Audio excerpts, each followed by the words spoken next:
حضور پاک صلی اللہ علیہ وسلم کی خدمت اقدس کے اندر حاضر ہوئی اور اس نے ادھر ادھر کی پہلے تو بات کی، پھر یوں کہا کہ حضور آپ شادی کیوں نہیں کر لیتے، آپ شادی کیوں نہیں کر لیتے؟ حضور نے فرمایا میں تو یتیم ہوں، میرے پاس ہے ہی کیا کہ میں شادی کروں۔ تو اس نفیسہ نے یوں کہا کہ اگر کوئی مالدار عورت ہو اور حسین و جمیل ہو تو آپ نکاح کریں گے؟ حضور نے فرمایا کہ وہ عورت ہے کون؟ تو اس نفیسہ نے یوں کہا کہ خدیجہ بنت خویلد۔ حضور نے فرمایا وہ کیوں کر میرے ساتھ شادی کرے گی؟ تو نفیسہ نے اس موقع کے اوپر یہ جملہ کہا کہ موتی موتی کو پہچان گیا ہے، موتی موتی کو پہچان گیا ہے۔ اس طرح حضرت نبی کریم صلی اللہ علیہ وسلم کا یہ رشتہ ہوا۔ حضرت خدیجہ رضی اللہ تعالی عنہا کی زندگی کے اندر گویا ایک بہار آ گئی تھی۔ کیا ذرا چشمے تصور سے دیکھیے، ایک وقت وہ تھا کہ مکہ کے بڑے بڑے سردار، بڑے بڑے مالدار خدیجۃ الکبریٰ کے خواہش مند ہے، اور ایک وقت یہ ہے کہ خدیجۃ الکبریٰ آمینہ کے در یتیم کی خواہش مند ہے۔ حضرت نبی کریم صلی اللہ علیہ وسلم نے اپنے چچا حضرت حمزہ سے مشورہ کیا، حضرت حمزہ نے خاندان والوں سے مشورہ کیا، اور پھر یہ آپس کے اندر یہ نکاح طے ہوا۔ آپس کے اندر یہ نکاح طے ہوا۔ اس وقت حضور پاک صلی اللہ علیہ وسلم کی عمر مبارک 25 سال تھی اور حضرت خدیجۃ الکبریٰ کی عمر 40 سال تھی۔ تو اس طرح حضرت خدیجہ رضی اللہ تعالی عنہ حضرت نبی کریم صلی اللہ علیہ وسلم کی نکاح کے اندر آئی۔ آپ دیکھیے کہ وہ کتنی خوش نصیب اور کتنی قسمت والی عورت تھی، عرب کی وہ خاتون، کہ خدا کی ساری خدائی محبوب خدا کے دروازے کے اوپر ہے، خدا کی ساری خدائی محبوب خدا کے دروازے کے اوپر ہے، اور محبوب خدا خدیجہ کے دروازے کے اوپر ہے۔ لیکن نوعیت الگ ہے، لیکن آج نوعیت ساری الگ ہے کہ محبت و شفقت و رحمتوں کا امین آج حضرت خدیجہ کی گھر کے آنگن کے اندر دلہا بن کر کھڑا ہے حضور۔ اور یہ موقع خوشی کا موقع ہوتا ہے، بڑی خوشی کا موقع ہوتا ہے، لیکن اس یتیم کے لیے نہیں جس کا باپ، جس کی ماں اور جس کے دادا اس تقریب کے اندر شرکت نہ کر سکے۔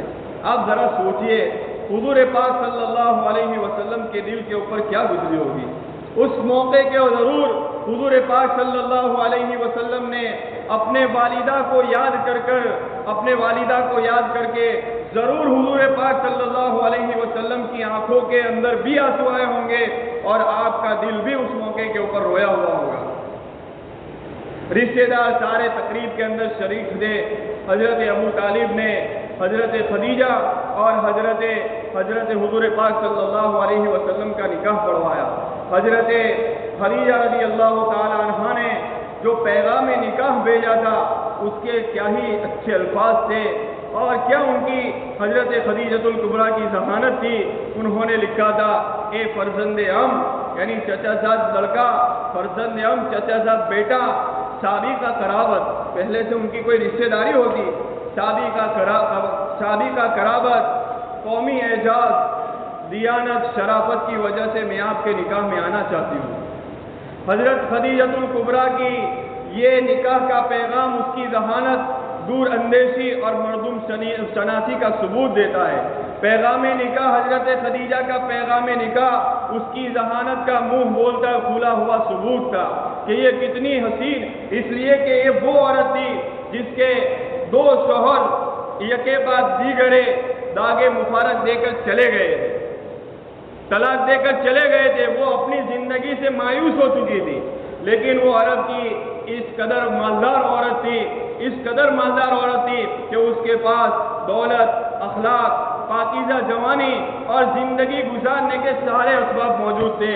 حضرت نبی کریم صلی اللہ علیہ وسلم کے متعلق حضرت خدیجہ نے جو رائے قائم کی، اس سے ہمیں یہ اندازہ لگتا ہے کہ آپ کی نگاہ نہ آپ کے حسن و جمال کے اوپر تھی، نہ غربت و افلاس کے اوپر تھی، نہ شان و شوکت کے اوپر تھی، کسی کے اوپر نہیں تھی، بلکہ اصل وجہ نکاح کی آپ کے کردار کی بلندی تھی۔ حضور پاک صلی اللہ علیہ وسلم کے باطنی کردار سے مؤثر ہو کر حضرت خدیجۃ الکبریٰ نے آپ صلی اللہ علیہ وسلم کو اپنے نکاح میں لانا چاہا تھا. یہی وجہ ہے کہ 5 صفات لکھ کر حضرت خدیجہ رضی اللہ تعالی عنہا نے آپ صلی اللہ علیہ وسلم سے نکاح کی درخواست کی. ان میں سب سے پہلے یہ لکھا کہ میرا خاندان اور آپ کا خاندان ایک ہے. دوسری صفت یہ لکھی کہ یہ حضور پاک صلی اللہ علیہ وسلم قوم کے اندر باوقار اور باشرف آدمی ہے. تیسری چیز یہ لکھی کہ آپ صلی اللہ علیہ وسلم کی دیانتداری یہ قابل رشک ہے. چوتھی بات یہ لکھی کہ آپ صلی اللہ علیہ وسلم کی وفاداری، آپ کی دیانتداری یہ ضرب المثل ہے، اور حضور پاک صلی اللہ علیہ وسلم بہت ہی اعلیٰ اخلاق کے مالک ہے. یہ 5 صفاتیں لکھ کر حضرت خدیجۃ الکبریٰ نے آپ صلی اللہ علیہ وسلم سے